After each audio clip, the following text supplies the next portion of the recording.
Hi friends, so now you can see my electronic door lock installed. This is the inside, of course. Here you put the batteries. You can open and close manually the unit, but I want to show you. I configure it to close automatically in 30 seconds.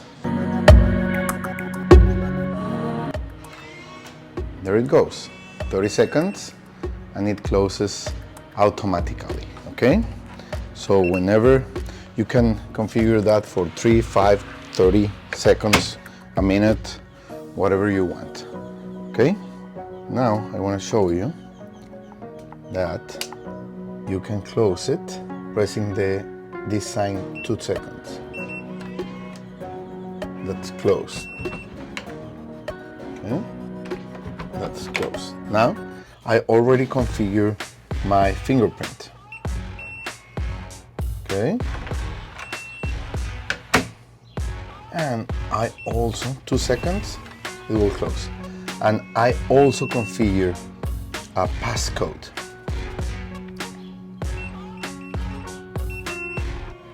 And it will open the door. So these are 2 ways of opening the door lock. You just put it nearby and it opens the door. You can always, of course, use the key. You get 2 keys. Even if the battery is dead, you can open the door, no problem, and close it.